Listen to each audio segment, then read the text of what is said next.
Teman-teman, Assalamualaikum warahmatullahi wabarakatuh. Ada berita yang tidak menyenangkan. Kolam yang pertama kali saya pakai buat project breeding dan juga berhasil, ternyata harus dibongkar.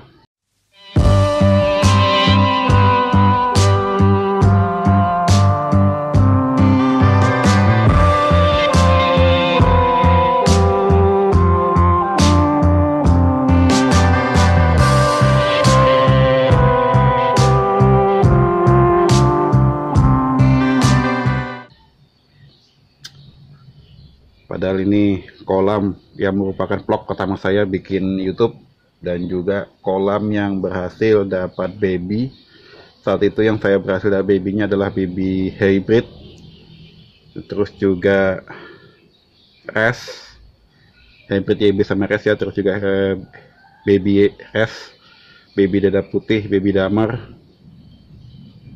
Semuanya berhasil di kolam yang ini.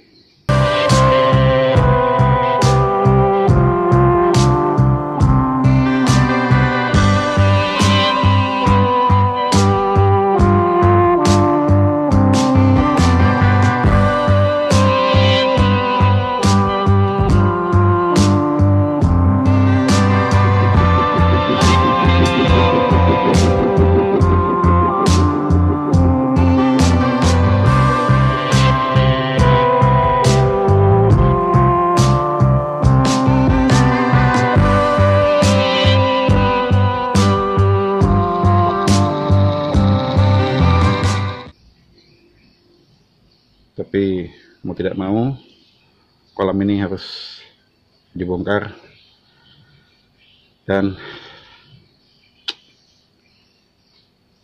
jangan mana, tetap terus stay tune di channel Juragan Gua.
Oke teman-teman, dan inilah dia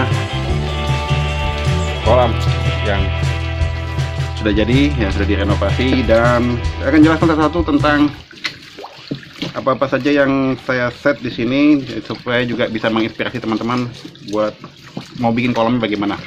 Oke, kita mulai dari kedalaman ya. Saya lagi tidak punya bisa mengairi ini ya, meteran, jadi hanya pakai yang ini. Oke, saya gunakan ini untuk ketinggian kolam ya. Ini dia, ini lebih tinggi, yang ini lebih rendah daripada ini. Jadi ini merupakan batas ketinggian. Jadi nanti ketika airnya penuh akan larinya ke sini. Jadi batas tinggi kolamnya adalah ditentukan dari sini. Nah ini tingginya sekitar 30 cm. Nah 30 cm, saya set 30 cm. Lalu juga sini saya set miring di bagian bawah sini. Miringannya dari sini hanya sekitar dalamannya 28 cm ya, jadi nurun ke bawah sekitar 2 cm ke bagian bawah. Jadi 28 di bagian bawah, yang paling dalamnya sekitar 30-an cm.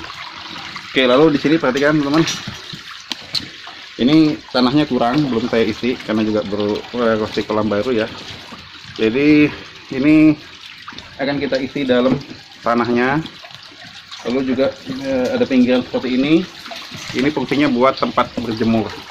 Jadi yang saya set di sini adalah jenis yellow belly dan juga dada putih. Terutama yellow belly itu jenis yang suka berjemur, sama seperti halnya Brazil. Jadi memang kita harus set dia supaya ada space buat berjemur. Nih. Nah itu saya juga tetap mempertahankan tanaman matuwo di situ. Ya teman-teman bisa lihat di link saya yang video saya pertama kali bikin vlog tentang kolam, itu ada tanaman matuwo. Saya tetap pertahanin. Ini memang sengaja ditebang karena kemarin tinggi banget ya, jadi ditebang. Dan ini pohon nangka juga masih di atas. Ini dia. Jadi ini untuk kolam yang ini setnya adalah isinya kolam YB, dikhususkan buat YB dan juga dada putih ya. Ini jenis YB dan dada putih waktu awal tuh aslinya sudah jalan ya proyeknya di sini. Hanya saja kemarin saya pindahkan ke kolam sebelah sana, tuh ya, kolam yang belakang. Ternyata dia tidak bertelur. Dada putih juga telurnya juga minim sekali. Saya pikir dia mungkin sepertinya lebih senang di sini, jadi saya set lagi kolam yang di sini buat khusus dada merah dan dada putih dan juga yellow belly. Baju saya tetap masukkan, tujuannya untuk nambah indukan karena betinanya YB sendiri tidak terlalu banyak. Jadi kalau nanti semua pada gendong telur, nanti jantannya malah tetap kroyok, kasihan. Jadi kita harus kasih cadangan, betina cadangan pakai betinanya Brazil. Oke, untuk lebar kolam ini pakai meteran ya, pakai penggaris. Ini 1 meter, teman-teman lihat 1 meter. Oh, jadi panjangnya sekitar 1 meter, lebarnya sekitaran 1,5 meter untuk kolam yang gede ini. Jadi kolam yang gede ini panjangnya sekitar 2 meter lebar kolamnya yang isi air, panjangnya lebarnya sekitar 1,5. Oke, kita akan lanjut ke kolam sebelahnya.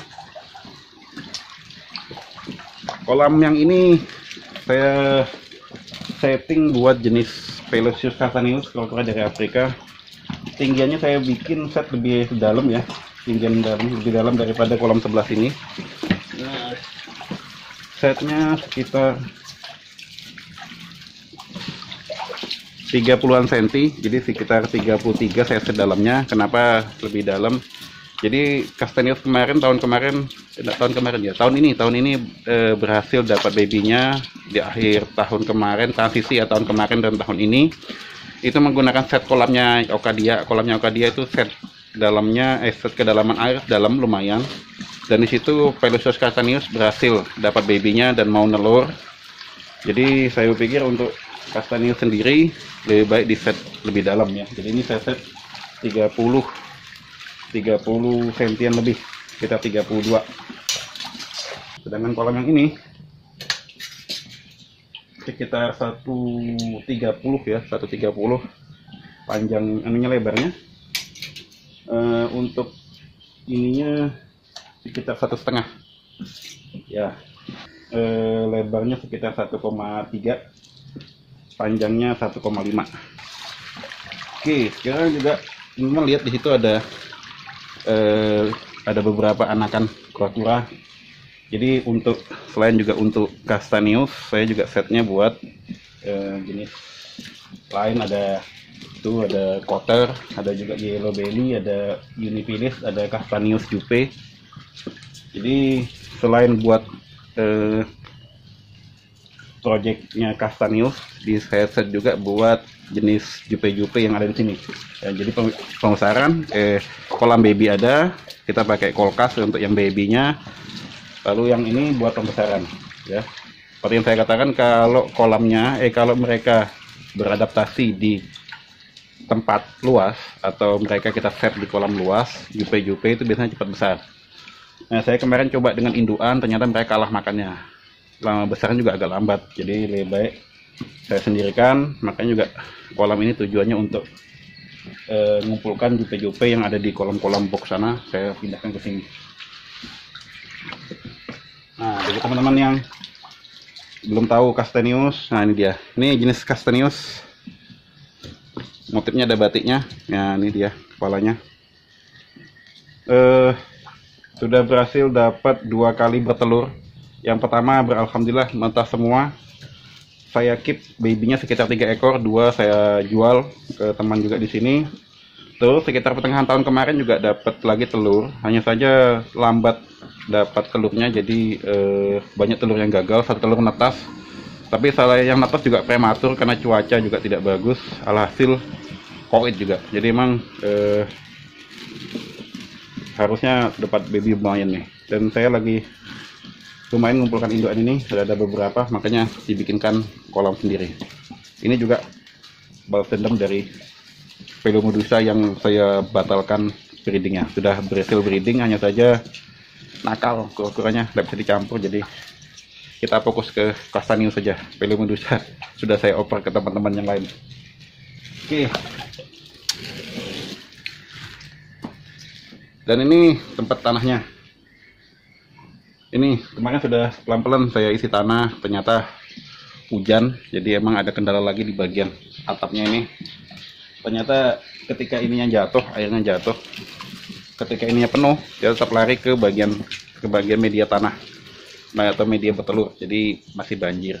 Ya, jadi emang harus ada dibenahin lagi bagian ini supaya airnya tidak ke sini. Nah itu teman-teman bisa lihat basah dia. Jadi emang harus ada yang dibenahin lagi. Ya biasa ya kalau bikin kolam baru pasti mulai dari awal lagi, nanti masalahnya di mana dibaikin lagi sama kolamnya di belakang situ ya. Walaupun sudah lama saya bikinnya, tetap aja masih ada masalah, baikin lagi. Ternyata airnya ke media telur, baikin lagi begitu. Jadi emang saya harus sering cek. Oke, sekarang teman-teman lihat di bagian ini. Nah, ini merupakan tempat pembuangan nih. Oke, kita akan pindah kameranya dulu. Ini dia tempat pembuangan. Di sini ada stop kran yang ini untuk kolam yang di sini ya. Terus stop kran yang di sini, ini untuk kolam yang di sini. Ini akan mengalirkan airnya ke bagian bawah. Ya ada sumur di bagian sini, kolam sumurnya lele atau kolamnya lele. Nah ini dia. Ini penting sekali buat teman-teman yang buat ngeset kolam. Diutamakan dulu yang terpenting buat set kolam ialah meletakkan pembuangannya. Dan usahakan kalau memang ada beberapa kolam dibikin selokan seperti ini supaya pembuangannya atau aliran airnya terorganisir dengan baik. Jadi seperti ini ya. Saran saya cuma satu nih sini. Ini merupakan media daratnya dan tidak diberi tutup ya. Sementara tidak diberi tutup. Jadi kalau hujan, masalahnya ini saya tutup. Jadi air hujan masih genang di sini karena dia tanah, jadi airnya hilang. Hanya saja kalau nanti hujannya deras, jadinya banjir. Harusnya ada lagi lubang di bagian sini, yang di sini ya. Jadi nanti mau ditambahkan lubang lagi, kita bor supaya tidak ada genangan air di tempat media telur. Karena sayang kalau sampai di tempat media telur ada genangan air, telurnya juga bakal terendam ya. Apalagi kalau kita lambat gali, terus telurnya kena air, ya sudah pada jong semua. Jadi dia teman-teman settingannya.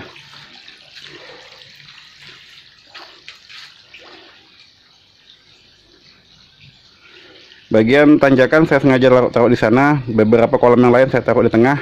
Tujuannya untuk mempermudah aliran air dalam set pembuangan. Untuk kolam ini juga sama, bagian lerengannya untuk naik juga saya bikin di bagian pinggir. Sama tujuannya untuk mempermudah bagian pembuangan air. Untuk yang dari sana, kenapa saya tidak taruh di bagian pinggir untuk kolam yang di sebelah sana ya? Dikarenakan nanti dia mudah untuk manjat ke kolam sebelah. Tapi karena ini bagian pinggirannya dinding, yang itu juga bagian pinggirannya juga dinding, jadi saya taruh letakkan bagian lerengannya untuk mereka ke bagian darat atau media bertelur di pinggir. Tapi kalau teman-teman ternyata pinggir-pinggirnya itu juga kolam, menghindari mereka menyeberang ke kolam sebelah, sebaiknya letakkan miringannya di bagian tengah. Nah, tapi karena pinggirnya tidak ada, bisa diletakkan di bagian pinggir. Ini tuh bagus sekali set seperti ini supaya pembuangan air lebih optimal. Jadi tidak ada air yang nyangkut di bagian pinggir atau celah-celah di sebelah lerengan. Oke, demikian untuk video hari ini. Ya, ini yang teman-teman yang dari kemarin tanya, minta dijelaskan settingan kolam barunya. Ini dia, sebenarnya bukan kolam baru, ini merupakan kolam renovasi dari kolam sebelumnya. harapannya sebagaimana awalnya kemarin berhasil breeding, di kali ini juga bisa berhasil breeding yang sudah ditaruh di sini. Oke, kita ketemu lagi video selanjutnya. Salam satu Surabaya. Assalamualaikum warahmatullahi wabarakatuh.